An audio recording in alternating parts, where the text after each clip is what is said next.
खूप वर्षांपूर्वीची गोष्ट आहे. एका छोट्याशा गावात एक छोटेसे कुटुंब राहत होते.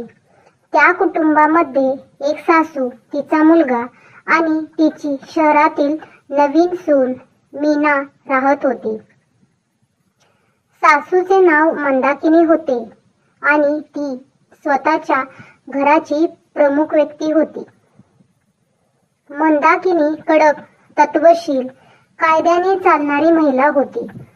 पण मीना एक मधुर आणि नवीन विचार करणारी मुलगी होती, कारण ती शहरामध्ये मोठी झाली होती. मंदाकिनीचा मुलगा मात्र शांत स्वभावाचा होता.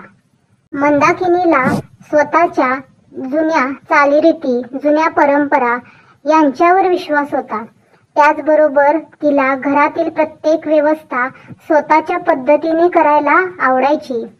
तर दुसऱ्या बाजूला मीना आजच्या जमान्यातील विचार करायची, ज्यामध्ये कोणतेही काम थोडे सोपे आणि पटकन तसेच व्यवस्थित व लवकर करण्यासाठी ती नवीन पद्धती वापरण्यासाठी इच्छित होती. लग्नाच्या काही दिवसानंतर एके दिवशी मंदाकिनी मीनाला म्हणते, मीनू, माझ्यासाठी चहा आण. किती वाजले बघ जरा. सकाळचे 10 वाजून गेले तरी तू अजून चहा नाश्ताच बनवत आहेस. आमच्या वेळी सकाळच्या 10 वाजेपर्यंत माझी सगळी कामं आवरलेली असायची. हे सगळं ऐकून मीना विचार करते की जोपर्यंत सकाळचा हात चहा देत नाही तोपर्यंत सासूबाई किरकिर करत राहतात, काही ना काही सुनावतात. सारखं माझं हे, माझं ते, आणि मी असं केलं आणि मी तसं केलं. रोजचं झालंय हे आता. रोज रोज हेच ऐकून वैताग आला आहे मला. लगेच चहा नेऊन देते, म्हणजे सासूबाईंचा राग शांत होईल. मीना सासूसाठी चहा घेऊन जाते.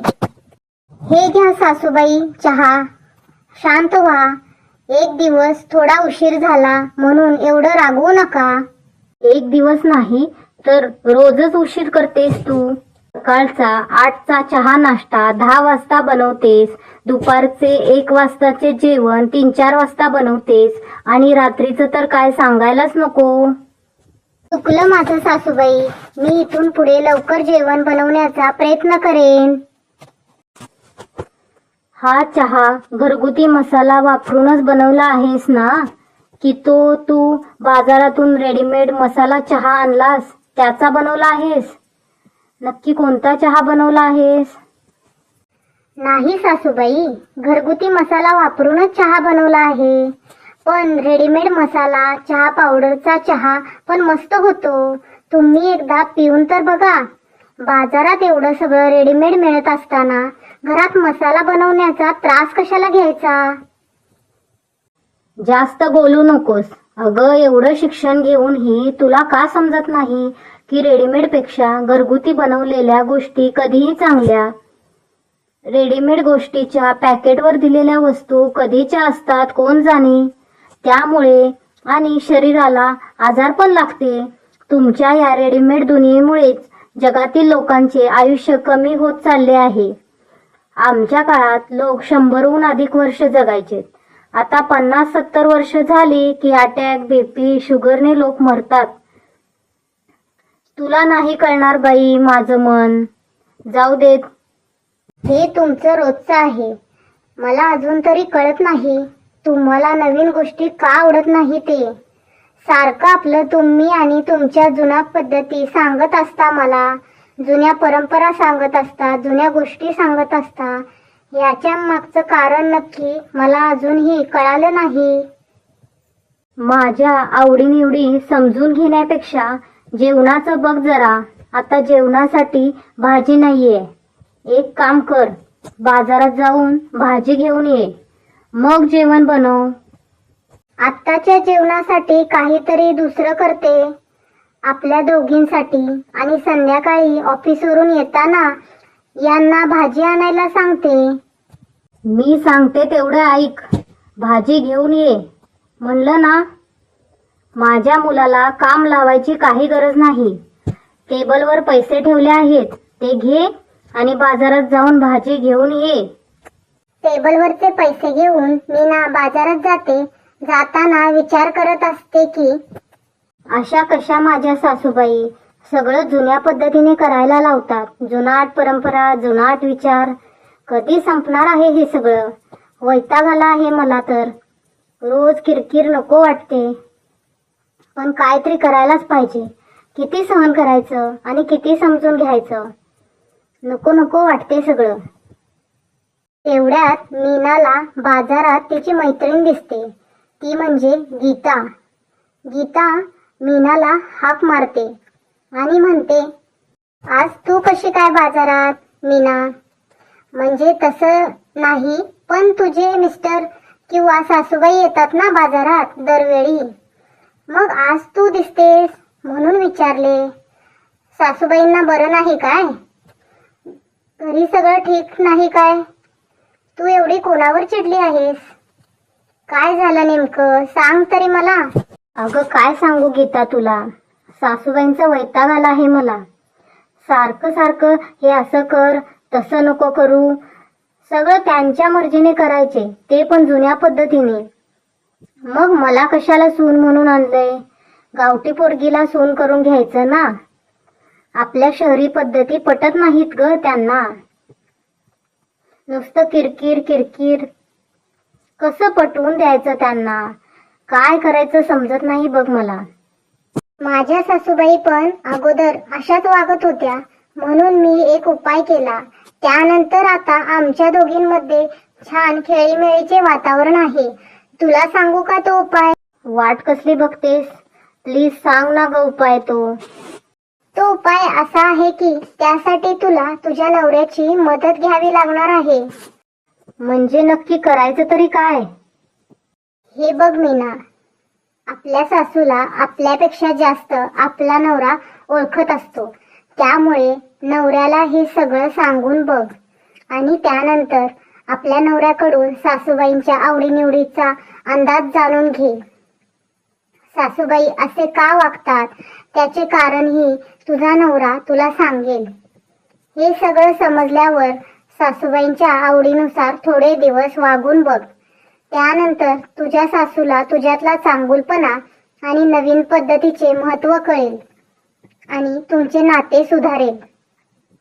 हो ग, पण मला जुन्या पद्धतीने वागायला नाही आवडत. मग कसं करू हे मी? आणि त्या बदलल्या नाही तर? हे बघ मीना, थोडे दिवस त्यांच्या पद्धतीने वागलीस तर तुमचं नातं कायमचं सुधारेल. त्या तुला समजू लागतील. नाहीतर उलट वागून रोजचं तुला वैताग येतच राहणार. आता माझंच बघ ना, आधी माझं व माझ्या सासूबाईंचं अजिबात पटत नव्हतं, पण या उपायानंतर मी त्यांचं ऐकते, कधी त्या माझं ऐकतात. तुला पण नक्की फायदा होईल. जरा अवघडच आहे, पण मी नक्की करून बघते. आजच माझ्या नवऱ्याकडून सासूबाईबद्दलची सर्व माहिती जाणून घेईन आणि हा उपायही करून बघते. थँक्यू गीता. संध्याकाळी नवरा ऑफिसवरून घरी आल्यावर मीना त्याच्यासाठी चहा घेऊन जाते. आज काय स्पेशल? आज घरी आल्यावर लगेच मसाला चहा? इतर वेळी सांगून पण करत नाहीस. मला थोडे बोलायचं होतं तुमच्याशी. अगं बोल की. ते काय, मला या मसाला चहावरूनच समजलं होतं. परत आईचं आणि तुझं भांडण झालं की काय? नक्की कशाबद्दल बोलायचं आहे तुला? मला तुमची एक मदत पाहिजे. सांग ना, काय मदत पाहिजे? आत्ता मदत करतो. मला सासूबाईंबद्दल थोडी माहिती पाहिजे आहे. म्हणजे त्यांना काय आवडते, काय आवडत नाही. म्हणजे यातून मला त्यांना समजून घ्यायला मदत होईल आणि मी आमचं नातं सुधारण्याचा प्रयत्न करेन. हे तू चांगलं केलंस, पण आईचं म्हणशील तर कसे आहे ना. मी 7 वर्षांचा असताना कंपनीत काम करताना अपघाती मृत्यूमुळे माझे वडील गेले आणि घरची जबाबदारी सर्व आईवर येऊन पडली. त्यामुळे गेली 20 वर्षे तिने मला खूप कष्टाने वाढवले आहे. आणि जुन्या विचारांचं म्हणशील तर वडिलांच्या मृत्यूला कंपनीला जबाबदार धरून आईने मनात ठाम निश्चयच केला, आपण नवीन पद्धती वापरायच्या नाही. या मशिनरी मला पण गिळून टाकतील. मग तिथून पुढे काय? घरामध्ये सगळं जुन्या पद्धतीने चालत राहिले. माझ्यासाठी आईने खूप काही सोसल्यामुळे मी तिला कधीच काही बोलत नाही. उलट तिला आधार देतो. यात माझे काय चुकले का? तुमचे बरोबर आहे, माझे चुकले आहे. मला माफ करा. सासूबाईंच्या अशा वागण्यामागे एवढे मोठे कारण आणि एवढे मोठे दुःख आहे हे मला माहीतच नव्हते आणि मी ते समजून घेण्याचा कधीच प्रयत्नही केला नाही. उगाच त्यांना काही पण बोलले. मी आत्ताच जाऊन त्यांची माफी मागते. माफी मागून काहीही होणार नाही. त्यापेक्षा प्रत्येक काम आईला विचारून कर. तिला प्रत्येक गोष्टीत पुढाकार दे. नंतर तुझ्या गोष्टी सांग. यामुळे तुमचे नाते कायमचे सुधारेल. आईचं तुझ्यावर खूप प्रेम आहे. फक्त तू शहरी पद्धती वापरतेस ना, ते तिला खटकते. याचे कारणही तुला मी सांगितले आहे. त्यामुळे तिला पुढाकार दे. नंतर तुझे मत मांड. म्हणजे तिला कळेल तुझ्या गोष्टी सुद्धा कशा बरोबर आहेत ते. मी सुद्धा हेच करतो. शेवटी काय ग, आपल्याला तरी कोण आहे आईशिवाय? तुम्ही बरोबर बोलत आहात. मी यावर आत्ताच कामाला लागते. आजपासूनच मी हा बदल करून घेते. हो, चालेल. मीनाला आपली चूक लक्षात आलेली असते आणि ती मनात आपल्या मैत्रिणीला थँक्यू म्हणत असते. त्यानंतर ती चहा घेऊन सासूबाईंकडे जाते आणि म्हणते, हे घ्या सासूबाई चहा. आज रात्री जेवणासाठी कोणती भाजी करू? तुम्ही जी भाजी सांगणार तीच भाजी मी आज करणार आहे. मंदाकिनी मनात म्हणते, आज काय बदल झालाय काय समजत नाही. चक्क माझ्या विचारांनी भाजी बनवणार म्हणजे काय? ही माझे विचार कधीपासून ऐकायला लागली. एवढा बदल हिच्यात झाला तरी कसा? सांगा ना सासूबाई, कोणती भाजी बनवू? हो का, मग ठीक आहे, पालकची भाजी कर. असं पण मला खूप आवडते पालकची भाजी. हो बनवते ना. तुम्हाला खूप आवडते म्हणून पालकची भाजी बनवते. हा, पण आज मला तुम्ही शिकवा की तुम्ही पालकची भाजी कशी करता ते. पालकची भाजी मीनाला आवडत नाही, तरी पण ही कशी काय भाजी करतो म्हणते, आणि ते पण माझ्या जुन्या पद्धतीने. जाऊ देत, सुधारणा झाली यातच सगळे आले म्हणून समजायचे. मला शिकवताय ना सासूबाई पालकची भाजी कशी बनवायची ते? हो हो शिकवेन की, त्यात काय एवढं. तुला सुद्धा आवडेल अशी भाजी बनवते मी. चल चल, तुला आत्ताच शिकवते. याच प्रकारे मीना प्रत्येक कामात सासूला पुढाकार देऊन नंतर आपला सल्ला देते. त्यामुळे मीना व मंदाकिनी या सासू सुनेतील भांडणे कमी होऊन मायलेकीचे नाते तयार होते. थोड्या दिवसांनी मंदाकिनीला सुद्धा मीनाच्या नवीन पद्धती आवडू लागतात. मीना पण सासूकडून खूप काही शिकून घेते आणि त्यांचे नाते प्रेमळ व घट्ट होते.